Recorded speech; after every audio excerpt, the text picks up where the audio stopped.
Guys, it is time for a new round of box office predictions. I will warn you in advance, this will likely be a Dewey-less video because it's freezing in my apartment and he is glued to the nice warm cable box because he's smart. Clearly, this is a Sundance sweatshirt actually. Clearly Sundance did nothing for me. Oh no, look who's here. It's freezing in LA right now, so I'm kind of glad I bought this in Park City. Enough of the cold, though. Let's get into look at this long list of Fantasy Movie League winners we had in the predictions with Perry League last week. I got to keep talking about this for a while because there are a lot of names to give screen time to right here. 39 players in total, got the perfect lineup. Maybe if I keep talking long enough before these cards go away, Dewey will jump up on the desk. We're going to have to wait and see what happens. He's still not here. Let's go through my personal top 5 right now. In that department, I wound up going 4 for 5. Pretty satisfied with my numbers, -1 on the list, and I'm pretty sure you know which one that is. But kicking it off with the top earner, of course, it was Bad Boys for Life again. It made another $17.7 million. Number 2 went to 1917, which enjoyed another minimal drop of 40% and made another $9.5 million. Doolittle did hold on to that number 3 spot with another $7.6 million. Then it was newcomer Gretel and Hansel, which opened up right where I expected with about $6.2 million. Then at number 5, it was actually Jumanji: The Next Level with $6 million. But it's not like Jumanji just edged out the rhythm section. Rhythm section opened at number 10 on the charts because it only made $2.7 million. And that right there is the worst opening ever for a film debuting in over 3,000 locations. Well, it's time to shake that off because one, Dewey has arrived, and also this weekend is probably the first weekend of the year where we have a big, new, highly anticipated movie that could go on to be a box office smash, although I'm mostly talking about the studio comic book realm right now because, of course, we did a Bad Boys for Life, which enjoyed a really big January opening. But before we get to Bad Boys for Life or Birds of Prey, we got to talk about the number 5 position. And in that department, I am going to give Gretel and Hansel the boot because the movie had a fairly low $2,000 per theater average. And on top of that, the C- cinema score isn't giving me much faith that that one is going to hang around much longer. So instead, I'm actually going right back to Jumanji: The Next Level. Clearly, this movie has enjoyed quite the run, and in the last 2 weekends in particular, it saw percent changes in the low 20s both times. And I know that it's got Birds of Prey coming out in theaters this weekend, and that's a big piece of competition right there. But it's got so little left to lose at this point. Why would I want to bring that percent change up all that much, especially when it's proven it is a continued success at the box office? So let's say I even just wanted to play it safe with this one, bring that percent change up to like 30%. That would still leave Jumanji: The Next Level with enough money to take that number 5 spot. I don't remember the exact figure, and Dewey is sitting on my paper. Hold on. I'm sorry, buddy. I'm sorry. I need it first. Oh, here's the number. I was giving Jumanji: The Next Level $4 million this weekend. I tried to split the papers with Dewey, but of course now that I've actually given him one and he doesn't have to take it, he doesn't care anymore.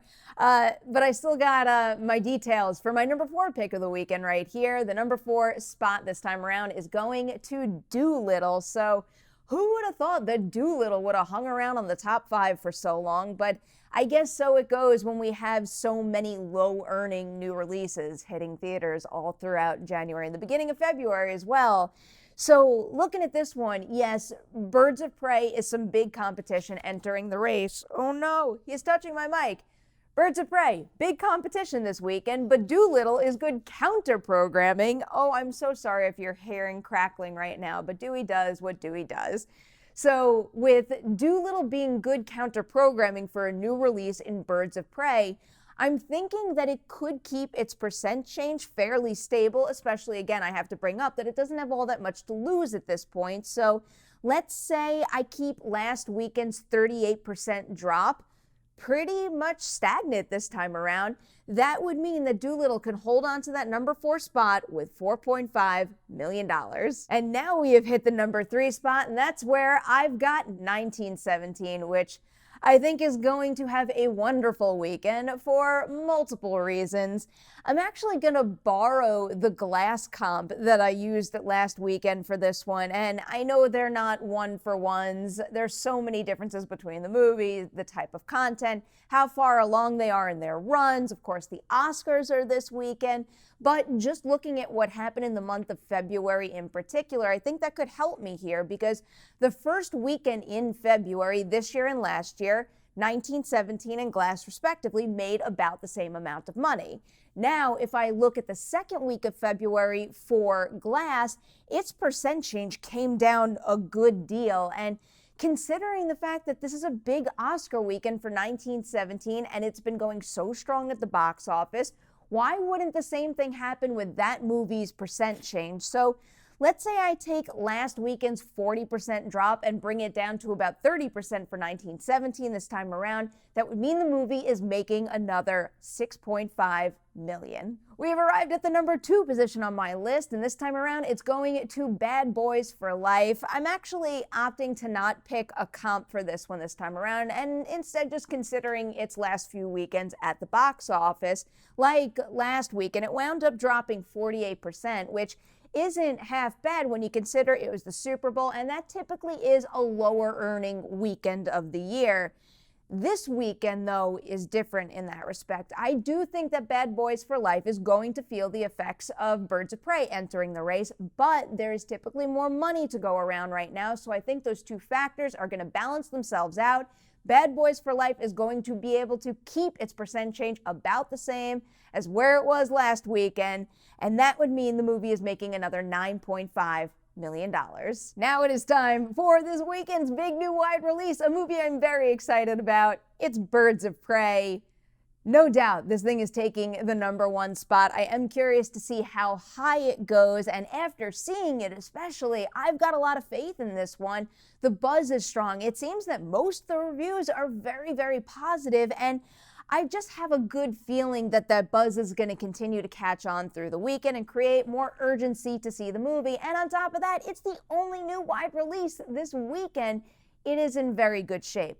But I don't think this is going to be a big money maker as far as some of the other DC films have gone. I think it's going to be more in line with something like last year's Shazam. When that movie opened up, it made $53.5 million.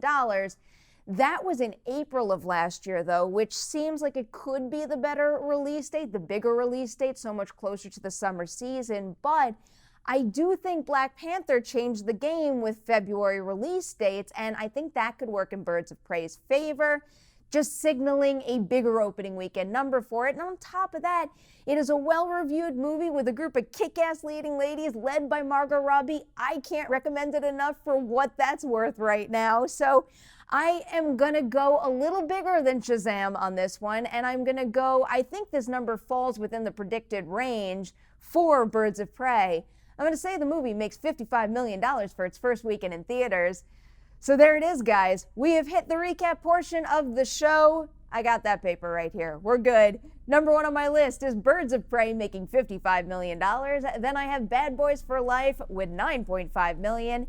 1917 coming in at number 3 with $6.5 million, followed by Dolittle at number 4 with $4.5 million. And then at number 5, it's Jumanji: The Next Level, hanging on yet again with another $4 million. All right, that's it. We are done for the week. Those are my predictions. But again, Birds of Prey is a big one, and I want to know what you guys think. Hit that comment section below, share your thoughts on the matter right there, and also put your top 5s overall. I love reading those too. Before I say goodbye, you guys know what happens now. Patreon shout out time. I'm very excited about this group because these are all G-chatters. These are all folks that I've gotten to know over the past few months, if not years, and I don't know, I just think they're all incredible people, and they are Evan, Luke, Billy, Michael, and Ian. First of all, I hope you guys know how much I appreciate your support, how much I love our chats. Seriously, I did a whole bunch of Patreon chats last weekend, and this happens often, but I don't know, at the end of the day, I was just sitting there and thinking how lucky I am that we have formed a community like this, because you are all so smart. I love talking movies with you, TV. A lot of us talk about football too. You guys rock. Thank you so much for being here. And that's it. I got to say goodbye now. And he's set on all the papers, so this is a done deal. Huge thanks to everybody out there for watching. I hope you enjoyed this very surprisingly Dewey heavy video. I will see you next week to see how we all did on our box office predictions.